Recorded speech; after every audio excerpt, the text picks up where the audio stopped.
Welcome to another edition of Wings Weekly. Jay Klein Connect here, along with head coach Scott Langer. Coach, kind of a wild weekend. not a lot to talk about. Just 21 goals. 18 guys scoring them. Wings win 9-3 on Friday, 12-3 on Saturday, breaking a franchise record for goals on Friday, then turning around and breaking that record on Saturday with, again, 12 goals. 21 scored, as I mentioned, and 18 different players scoring those goals. Too many to mention, but highlighted by a hat trick by Sean Kennedy on Saturday night. He had 3 assists as well, and an incredible Joey Strada goal for an overall offensive explosion. I'm not even sure really what to call it. Crowd was definitely had a lot to cheer about. I think a lot of people were a little bit hoarse by the end of the night or end of the weekend. Aside from all the goals scored, did you feel like your team looked sharp, or was it? I guess what I mean is, were the Wings that good, or does it have something to do with the level of competition? Well, I think when you look at the game and you see the amount of plays being made, we did have some space to make some plays, but making plays in hockey is a very tough thing. Mm-hmm. And when you make that many, you're going to score goals. And it was one good sign from our team is we made a lot of hockey plays. And on the other side of that, I thought our starts were really good. The first game we scored in the first 3 shifts maybe, and pretty close in the second night. So I mean, we really didn't give them much time to even settle in, which was a nice thing to see from our group. But we played a good game. Whether the competition's there or not, it's our guys came out and you look at the first night, our guys exploded and finished a pretty quality game, and then immature team could come out and absolutely fail the next night, and you're set up for that. But our guys were determined, and they backed it up with 2 good performances. Absolutely. I'm glad you brought that up, because that's something I wanted to touch on here in a minute as well, about the maturity of a team and being able to prepare. Are there anything that, as in-game goes, you're making adjustments, or things that maybe after the weekend that you and Coach Hill kind of talk about, some things that you want to see improved upon? Yeah, it's some of the same things that that we've been really trying to get better in. It's the same kind of areas. So we just have to keep growing in those areas, and especially our team defense, and the 200-foot game coming from our own end, attacking, and in our transitions. So. But it got a lot better. Mm-hmm. It was a lot better this weekend, and our guys had a lot of confidence. They played well, and it's as a coach, it's extremely tough to coach those games. As guys are having so much success, and once you get on a roll, and it's one goal after another, it's you can't really back anybody off, because you're already playing you're using your entire lineup, and at one point we're rolling lines on the specialty teams as well. So. But I thought our guys handled it well. Nothing got out of hand, and they went out there and finished 2 quality games. Well, and another point that you brought up there on the specialty teams, I thought it was interesting. My mind was playing tricks on me for a moment, but we saw some people out on the power play, for example, that aren't normally on that unit. And was that because of the score, giving them an opportunity? Absolutely. It's a little bit unwritten code when you get up by a margin that. You're not throwing your top units on the ice and try to embarrass any opponent. That's not our goal at all. And mm-hmm. Our biggest goal was to get out of there. After a few goals without any injuries, and just to play an honest game where it didn't get out of control. And I got to take my hat off to those guys, because I know if I'm on the other side of that, I'm frustrated, I'm angry, I'm upset, and maybe I'm taking some liberties with you. And I thought their coaching staff did a great job of just keeping them focused and playing hard. And I thought they played hard for both games all the way to the finish. Yeah, and I would agree with that. I think and think that oftentimes when the score does get lopsided, their guys can get frustrated and they start taking it out in ways that they probably shouldn't or whatever. But they were pretty disciplined when it came to that and continued to play hard. Coach, a quick turnaround, and you talked about the maturity of preparing after a 9-3 win Friday night. As you said, this team could have come out Saturday maybe, on their heels, kind of thinking, oh, this is going to be a cakewalk, and they didn't. They came out strong, and like you said, both nights, scored goals quickly, set the pace, set the tempo. Obviously, you've got Brookings tomorrow, which in middle of the week, or the early part of the week even. So a different scenario here, quick turnaround with them, but a team that is also struggling. Is that kind of the message in the locker room that they have to kind of go into the Brookings game the same way they did Saturday night's game? I think so. I think you got to dictate the game in the first few shifts and let them know what style of game we're going to play. And you know, I think this past weekend's a positive. You know, some coaches I think would think it all. You know, how are we going to rope them in? And you know, you had all that going on, and you know it's not going to be that easy against a team that can flat out score goals like Brookings.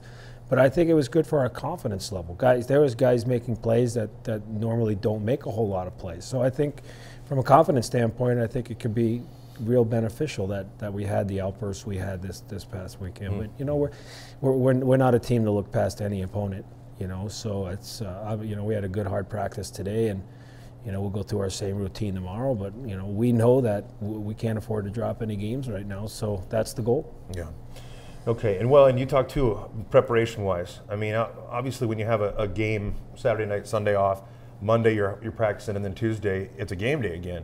Does that change things, or does your preparation for this Tuesday game, would it be essentially the same way as it would be if it were a Friday, or do you have to kind of move things around a little bit? Well, you don't have, you know, with the players, you don't have your full structure of practice. You know, obviously you usually break your practices into days at this level, and you work up to a certain concept come Friday, but you know, this is just one game. Mm-hmm. So from a staff point of view, we got to get on the tape right away, check the tendencies if anything's changed in bookings, and make sure our guys are at least prepared through video and mentally.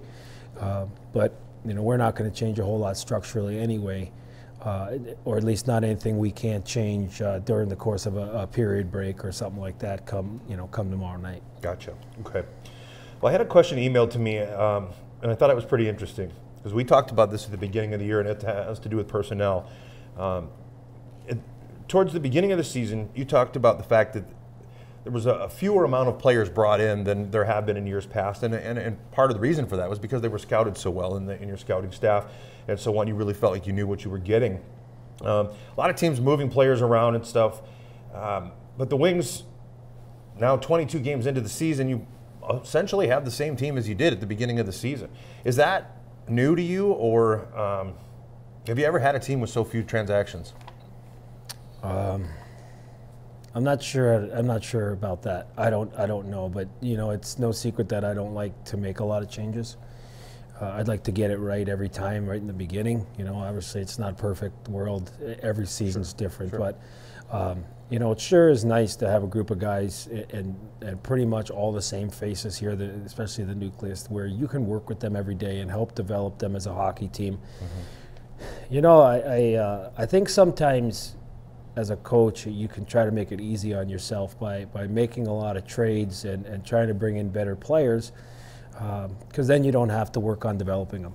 And I go after guys like Mike Hill and our goalie coach, Josh Aycock, guys that can develop players, and I feel that we can work and develop players. So I think with that mentality, we tend to keep players a little longer than, you know, the leash is a little longer than other teams where it's, you know, if they're just not producing, we've got to move on and find someone else. Well, I'd like to think that with a little work from both the player and the staff, that we can get them, you know, to where they need to be by year end. But there's going to be some changes. Obviously, there always is, but we'd like to have minimal.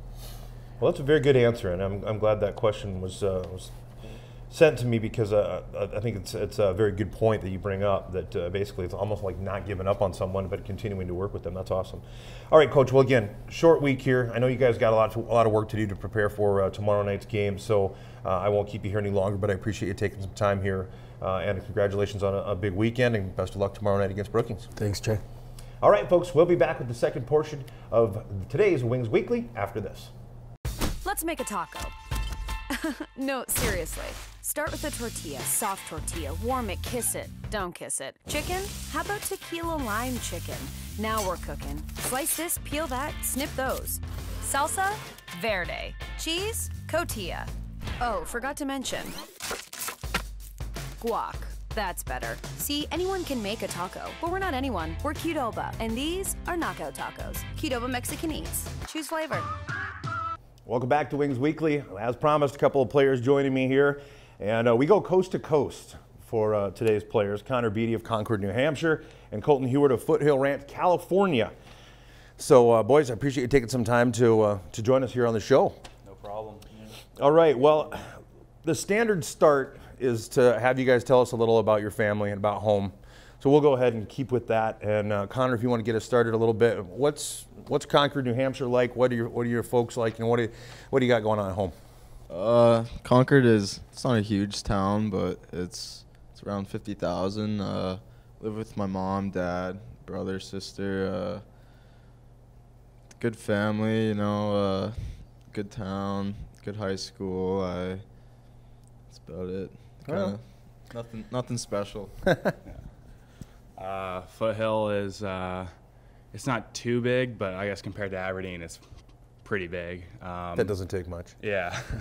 I live with my dad, my mom, my brother in the summer. He's up in college. Younger sister, and my brother's older than me. So. Right on. So where in California, I mean, are you like on Oceanside, or are you like agricultural part of California? Oceanside for sure, yeah. Right. Okay, well, and your dad, Bill, played, over 600 games in the NHL? Yeah. So you kind of were bred into the hockey thing. You didn't have any choice. Yeah. Is that, I mean, obviously, but I shouldn't say that though, actually, because in some cases people actually will go the opposite direction of what their parents are, whether they were, had success at banking or whatever it might be. They may not necessarily follow in those steps, but obviously he would have been a big influence, I would think. Well, actually, my dad didn't want me to play hockey at first. It was my mom. She got me on rollerblades, and I just, I loved it, and I never took them off. And then as the years went on, he embraced it as well, and it's been fun. Yeah. Well, I would imagine you got an opportunity that a lot of guys wouldn't have, in the sense of getting those pointers and things like that, along the way. Connor, how about you? How'd you get started with the sport? My dad played hockey as well, but no, not NHL. But I started when I was about 6, and I just fell in love with it from there, and I still have the same love, and just want to continue to play as long as I can. Right on. This weekend was pretty incredible, actually. 21 goals, as I talked about with Coach. 18 different guys scoring them. One knothead, I was going to say, because he's sitting in here. But congratulations to Sean Kennedy with the hat trick, and has been named the NAHL Central Division Star of the Week. So congratulations to Sean Kennedy. You guys, I want to pick your brains a little bit about what the weekend is like when you score 21 goals. I mean, that's not normal. And it's almost got to be a little bit like, does you find that your intensity level maybe drops a little bit as the third comes around and you're up, 9-3 or 10-2, whatever, and you've got that much of a cushion, and you just feel like, man, everything we're doing right. Is it hard to stay motivated? I think not. I think our 4 offensive lines we're so deep, and each line just goes out there and does their role, grinds, gets shots, just wears down the other team. So you kind of just feed off other lines, and you kind of gain the confidence throughout the game that, that other lines are scoring, that you think you can score too. So you want to go out there and prove yourself as well. But yeah. How about you, Colton? I mean, it's not a typical weekend where you've got a real back and forth, and when you've dominated somebody like that much, it's got to be a different feel in the locker room, on the bench, everything, isn't it? Yeah, I think you just try and play your game. I think it's a big confidence booster for some of the guys. Sure. But I don't think you lose focus on what you're doing. I think you just play the right way. Right. Well, and that's something that Coach Langer has talked about at this level. That there really shouldn't be any fall off or fall out, where you should be able to at least challenge yourself as a team. So that's kind of important. What are you, and Connor, you said too that you still have that same love that you had when you first started playing, and if you guys didn't have that love, you wouldn't be here. But what is your favorite aspect of the game of hockey? Is there a particular part of it that you love the most? Defense, for sure. Right on. For me, at least. I'd say the grittiness of the game. That's the big part for me. I love it. I love to just feel loose and nothing else really matters out there. So you're just playing, having fun, and there's nothing else like it to me. Well, and I'm not totally surprised by that because your style of play is gritty. You seem to like the board battles, and you like kind of mixing it up with guys and being physical and stuff. So I'm not too terribly surprised by that, I guess, as far as your. And then that I wanted to say too that I noticed on Saturday night, you're a guy much like Sokoli and many others in this locker room, that your motor's just constantly going. You just seem like you've got the same energy that you had from the puck drop at any point, and I think the whole team is like that, and I think that says a lot. And when you talked about depth earlier too, that when we've talked about it on the show before, that any line can score at any given time, but to have that level of motor and drive from one end of the bench to the other, all the way throughout the locker room, is kind of unique, I think, for a team, or any team, any sport, anything. Where does that come from? I think just the work ethic everyone has. Everyone shows up to the rink knowing everyone has their own goals, and everyone works hard and works their best to achieve those goals. We have team goals. We have personal goals. So I think it's just the work ethic through everyone throughout the team, and just the want to win as well. So yeah, it's great. Big. And Colton, you have some perspective since you were here last year, and I think this team even this year has probably even more motor than last year's team. I mean, and of course you guys last year had plenty of work ethic and so on too. But it just seems like every stall in the locker room there, you can pick out any guy that just has a motor that won't quit. And again, where do you think that comes from? Yeah, I think we got a special team this year. I think all the guys just show up and they want to get better. They want to push each other to be the best that they can, and everyone here wants to move on to college and higher levels. So I think we got a good team this year. Oh, awesome. Well, and as Wings fans and Wings faithful are certainly happy to see that. And you guys are very often putting on very entertaining shows and great games. And again, a lot of it has to do with that hustle and heart, I think. So, all right, a couple of fun questions here that I'm actually kind of running out of. So I'm going to have to come up with something different at some point. But some would you rather questions. Would you rather have more time or more money? Probably more money, I'd say. Okay. Yeah, a lot. Yeah, I'd say money as well. It seems like money kind of controls everything. So. Well, and my second question is actually kind of similar, and I didn't realize it until I wrote it or actually started looking at it here. But would you rather win the lottery or live twice as long? I'd live twice as long. Just it gives you that much more time to, invest or whatever. I'd win the lottery because I don't want to stay here and watch all my buddies go away and stuff. I'd rather win the lottery, use the money, and hang out with my friends. Enjoy it while you can instead of right on. I think that's funny because the more time or more money I think has a lot to do with age. Like if I were to ask that to a 50-year-old, I would almost guarantee you that a 50-year-old is going to say time. But the younger guys, I thought, they're going to go with money, and I wasn't wrong. All right, how about this one? Would you rather have a flying carpet or a car that drives underwater? Probably a flying carpet. I wouldn't really use a car that drives underwater that much, but a flying carpet you can use whenever, I guess. Yeah, I'd agree with Huey on this. Definitely a flying carpet. Fine. I wouldn't really go underwater too much, but no. But, and there's limited water that you can even go under, right? I mean, what are you going to do? Go under the Mog? So, I get it. Flying carpet. Good answer. All right. How about your favorite holiday? I'd say either Thanksgiving or Christmas. I love turkey and mashed potatoes, stuffing, all that. The food that goes along with them. It's my favorite. I'll say Christmas for sure because you get to go home and spend time with the family, and it's always nice. How about, since you guys both are along the lines of Christmas, is there a favorite holiday movie that you guys are I got to watch it every year?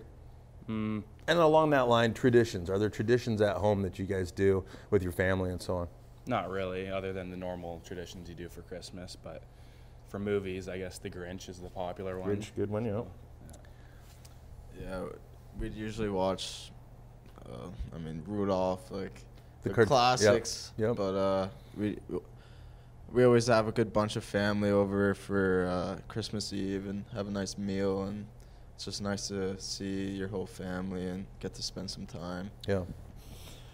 Yeah, and again, the traditions are, I think, important, and as you talked about the standard, but sometimes people have a little bit of something that's a little unique or whatever, so that's why I wanted to ask. And of course, we're getting closer to the Christmas season, and Thanksgiving a couple weeks ago, so that's why I wanted to ask you guys that. All right, moving forward, Brookings. Again, a weird kind of midweek game, an early midweek game. How do you guys as players prepare? Do you prepare any differently, like with your eating regimen or anything like that? Getting ready, I guess, for a game. I'd say I'm going to look at it the same way as a weekend game. Just obviously we had practice this morning, kind of lay low, eat a nice meal today and get a nice sleep and wake up ready to go, ready to get another win tomorrow. So Yeah. I think the only difference is you start preparing yourself more earlier. Like today, we're starting to, get the liquids in you, get the fluids, and prepare for tomorrow. Okay.